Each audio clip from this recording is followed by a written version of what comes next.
Alright, so how y'all doing, boys? Hope you're doing well today. Now, the brand new final boss battle, GLOXINIA and DROLE is finally here. Now, I did actually try and, record this video previously. Of course, I do like to jump into these final bosses, without any idea of what's going on. Just, having a look at the rankings and trying the best team. Now, I did do that and I just straight up had no clue what I was doing. So I did, get that video done with, and we are, of course, still using the same team, as you can see. A fairly good score. Was definitely better last season, and I feel like I'll get a slightly higher score, not much better, but here is the team we're going to be using now. Definitely a confusing final boss, and definitely a hard team to make for certain players. I don't know many people who even have, their Roxy Super Awakened at all, let alone Max Super Awakened in level 90. And same with this Elizabeth here. I only really did her up because a little while ago, she was one of the best units for the Grey Demon farm, so using this one here, still don't have any of the artifacts, of course. I will have a video of that coming out shortly. And these are the oaths we're going to be using. So yeah, let's jump into our first attempt. Okay, so in this video, I am going to be using two teams. We will just let the, intro sequence play out for this first one.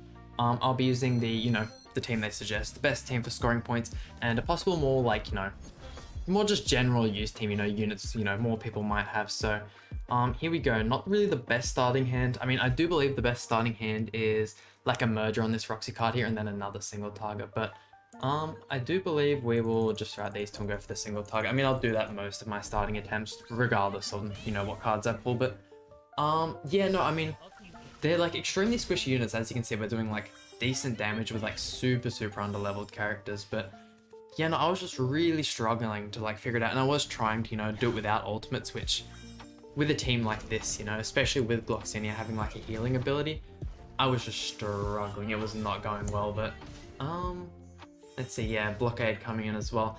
Basically, if you don't know what that does, doesn't allow you to use anything that isn't a 1-star card. As you'll see, this should go grey. Yeah, good demonstration there. But yeah, no, and the DROLE has I believe it's a buff and debuff seal AoE, so that one's also kind of annoying to deal with. But as you can see, every time we hit them, he does have the typical DROLE, commandment where he gets a resistance buff each time.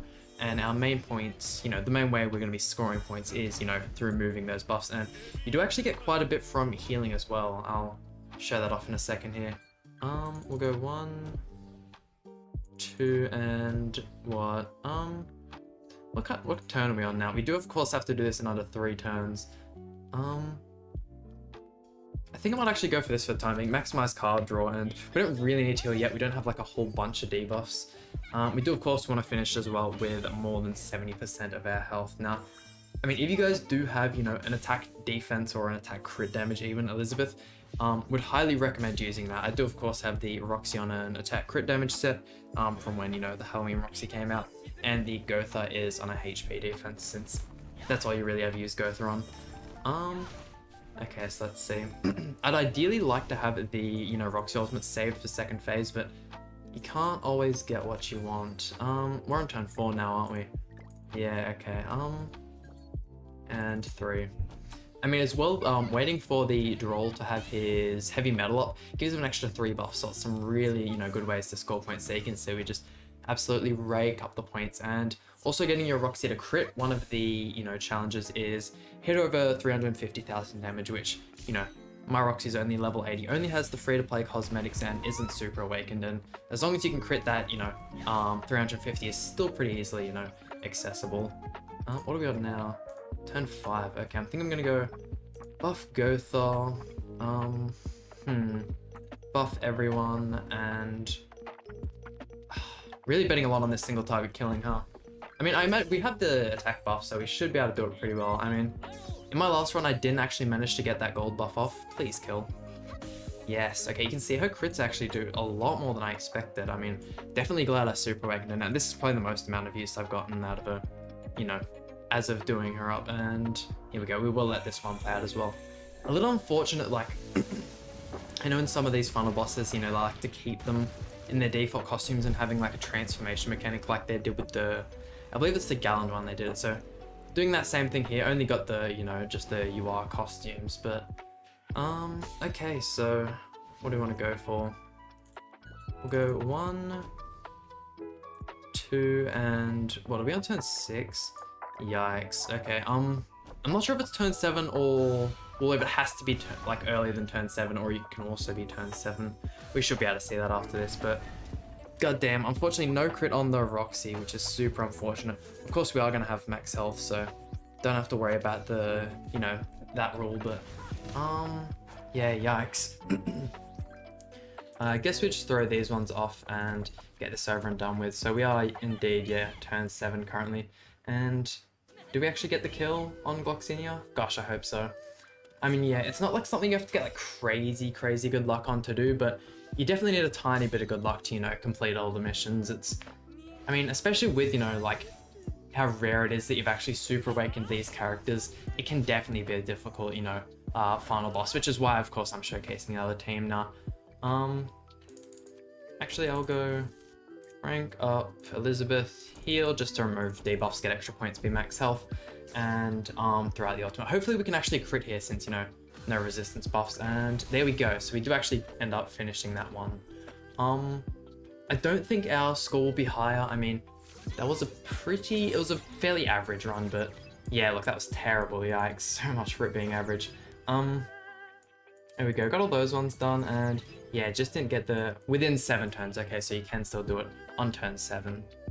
But yeah, no, if we head over to the rankings here, you can indeed see I use this team. So, I mean, it's definitely good. I mean, it really just takes, you know, if you get lucky with the, like, you know, buff removal cards and whatnot, a little bit of tampering, you can, you know, get a pretty decent score. But as you can see, again, you can definitely get a lot higher. And if, you know, let's say you don't have some of those units built and there's another team you wanted to use, you can in fact use this one now. I mean, most people, you know, you can obviously, you know, substitute the green Gotha for red. Kind of just have Death Pierce in the back for crit support since, you know, these are our main damage dealers. If you like, you know, you can sub out, you know, one of them for Dairy. I mean, really just any DPS characters you could use. I mean, you could get away with probably quite a lot here, but these are obviously the best 2 you'd like to use. And in terms of the, you know, things here, we are going to change it to ultimate moves. So this one, of course, it is like a little bit more luck dependent as well. The main thing you want in this one is the rank up. So we'll jump into this one now. I mean, I'm hoping I explained everything in the last match. Of course, if there's any questions, please do ask in the comments below. Really just, you know, trying to remove the buffs off the DROLE is the main thing, but obviously no buff removal cards on this team. And can we get an extra rank up? Unfortunate, it's another Gotha card though. Let's see, I mean, we'll just go for the merger to start off, and we'll probably just show off this single target into DROLE. I mean, if you like, you know, you can just like continuously cycle the turn 1 and, you know, just wait for rank up cards and see if you can get it right off the bat. And that's what we like to see. Okay, so what do we want to do here? Yeah, I mean, it's really good getting that turn 1 rank up. That way you can hold it, hopefully get another one, and then go 2-star, rank up the 1-star, and get like a full hand of gold cards. But I think I'm just gonna go like this, 2, and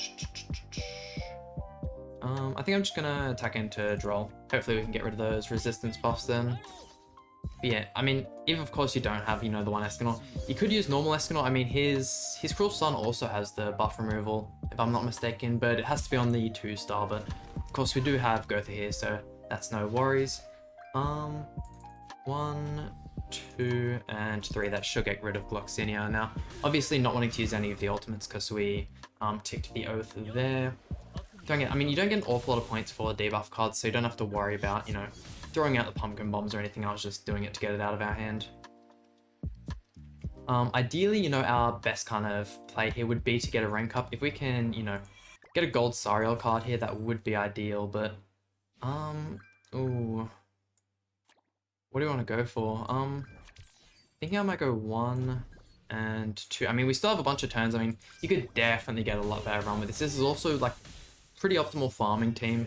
I mean, you can see we're absolutely shredding through it. And there's the mission we were going for anyway. I mean, it's a lot more like easily, you know, obtained with the level 3 Sariel like card, but what do we want to go for? I mean, we'll just go 1, 2, and 3, and that should just about get it done. I mean, definitely takes a little bit of tampering, and once again, you know, is just as hard to get a good score, but you know, it's a lot easier to do, and we'll see what we actually got here. There we go. Of course, you know, you're not getting like the points, you know, off the bat, but look at that. We got an even better score than our first run. So, and that was so much easier, you know, like heaps more people had these units leveled up and whatnot compared to, you know, SSR Elizabeth and that of the sort. So, and there we have it. I mean, those are the two teams, you know, I wanted to show off in this showcase. If there's any, you know, like definitive, you know, like 2 or 3 turn teams, I will showcase those in another video. But I mean, shop looks nice. I mean, unfortunately, we don't get to buy the DROLE costume right off the bat. So for anyone, you know, wanting that, I do believe it is DROLE's best skin by far. You do have to get in the, I believe it's top 50%, so not the most difficult thing in the world, but it's not accessible to all players, which is a little bit unfortunate. Yeah, top 50, but anyways, hope this guide helped you out. Please hit that like button, subscribe, really means a lot to me, and I'll see you guys for some more Grand Cross content.